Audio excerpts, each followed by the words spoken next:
जय गुरुदेव. गणेश चतुर्थी झाली, गणपती आले, तर सर्वांच्या घरी गणपती आले असतील. ज्यांच्या घरी आले असतील तेही ठीक आहे, ज्यांच्या इथं नसतील त्यांच्यासाठी हे हा उपाय. तुमच्या घरी जे लहान मुलं आहेत, ते लहान मुलं जे अभ्यासामध्ये त्यांचं एवढं डोकं चालत नसेल किंवा अभ्यासामध्ये कमी असतील किंवा स्मरणशक्ती ठीक नसेल त्यांच्यासाठी हा उपाय सांगते.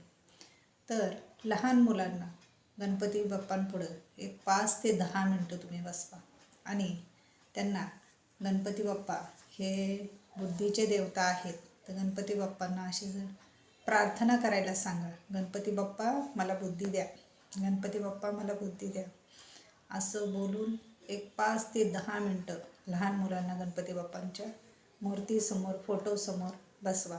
आणि ह्याच्याने एवढा फरक पडतो, लहान मुलांना गणपती बाप्पा लवकर प्रसन्न होतात आणि खरंच त्यांच्या बुद्धीमध्ये खूप प्रगती होईल आणि बुद्धीचे देवता हे त्यांना बुद्धी देतीलच. म्हणून कारण मोठ्यांना देव एवढ्या लवकर प्रसन्न होत नाहीत, तेवढ्या लवकर लहान मुलांना देव प्रसन्न होतात.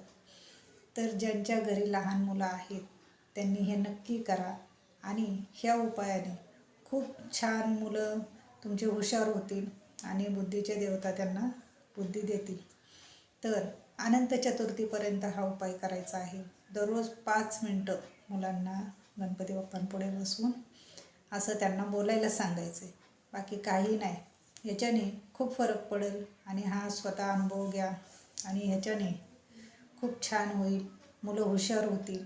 आणि ह्या अनुभवाने खरंच मला कमेंट करून सांगा काय फरक पडला. एवढंच सांगते.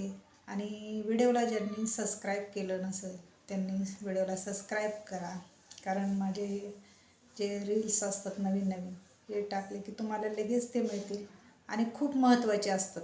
ह्याच्यामध्ये छोटे छोटे उपाय असतात, घरगुती करण्यासारखे असतात. साधे उपाय सांगते पण त्याचा प्रभाव खूप मोठा असतो. तर ज्यांनी कोणी व्हिडिओला सबस्क्राईब केलं नसेल त्यांना मी सांगते, व्हिडिओला सबस्क्राईब करा. सुखी व्हा. ओम जय गुरुदेव. आई राजा उदय उदय. ओम पद्मावती माता.